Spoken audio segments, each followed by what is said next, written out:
Have you ever just stopped and wondered how our modern world actually got built?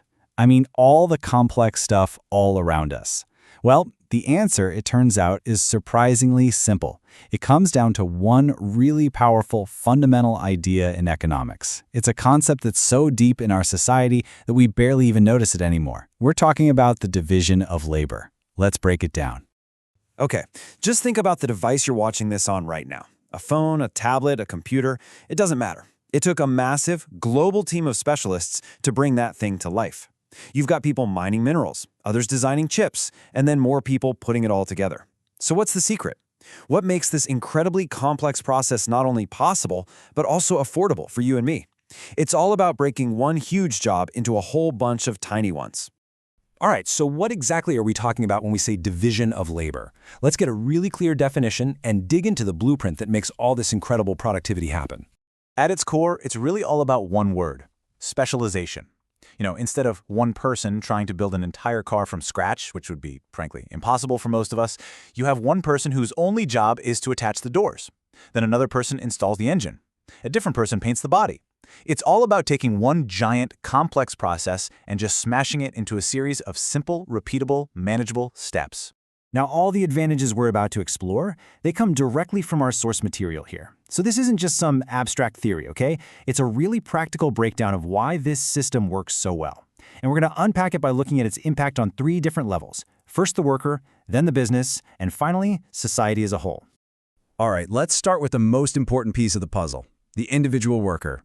How does breaking up a job actually affect the person doing it? Well, it can literally transform them from a total beginner into a master of their craft. First off, and this is a big one, division of labor lets us match people's natural skills and even what they like to do with specific tasks. You see, someone who's super meticulous, really steady with their hands, they might be perfect for something delicate, like soldering a circuit board. Meanwhile, someone with a lot of physical strength might be way better suited for heavy work on an assembly line. It's all about putting the right person in the right job. So what happens when a worker does the same exact task over and over and over again? Well, something pretty incredible happens. That constant repetition, it builds muscle memory. It builds deep, deep expertise. They become a true specialist. And that specialization, that's the key that unlocks a huge increase in efficiency. They get faster, they make fewer mistakes, and their output just skyrockets. Okay, now here is the truly fascinating part. Something you probably wouldn't expect. You'd think doing the same thing all day would be totally mind-numbing, right? But what our source material points out is that when a worker becomes an absolute expert on one tiny part of a process, they are the person most likely to invent a better or a faster or just a simpler way to do it. So repetition, it turns out, doesn't just build efficiency, it can actually breed invention. How cool is that? Okay, so now we've got these super efficient, innovative workers. Let's zoom out a bit and see how this scales up at the business level. How do all these individual benefits add up to create huge advantages for an entire company? Just think for a second about the savings in time and tools. I mean, if every single worker had to build a whole product by themselves, each one would need a complete, probably really expensive, set of equipment. But with specialization, each worker only needs the one specific tool for their one specific job. This cuts down on costs like you wouldn't believe, and it gets rid of all that wasted time switching between different tasks and different tools. And the results for the business? They're pretty profound. For starters, specialists just produce higher quality work, period.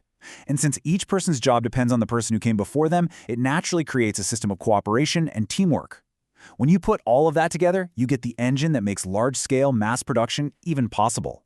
So, what's the bottom line here? All of these efficiencies, less wasted time, cheaper tool costs, higher quality, mass production, they all lead to one thing: a huge drop in the cost of producing each and every item. And that, right there, is the ultimate advantage for any business. All right, so we've seen the effect on the worker and we've seen the effect on the business. Now let's zoom out one more time to the biggest picture of all, the societal level. What does a lower cost of production actually mean for all of us? Well, the impact on society really boils down to three main things. First, businesses can produce way more goods, which means more stuff is available. Second, those lower production costs, they mean lower prices for you, the consumer. And third, large-scale production creates a ton of jobs. And these benefits, they create this powerful ripple effect that spreads across the entire economy. I mean, just think about it. A wider variety of cheaper goods, that directly improves our day-to-day standard of living. It also creates what's called labor mobility, which just means people can move around and find specialized work that they're actually good at and enjoy. It even creates simple, focused jobs that open up opportunities for people with disabilities. And when you add it all up, it becomes this amazing catalyst for the kind of rapid economic development that can lift up an entire society. So when you boil it all down, this is the key takeaway. The division of labor isn't just some dusty old efficiency strategy for a factory. No way.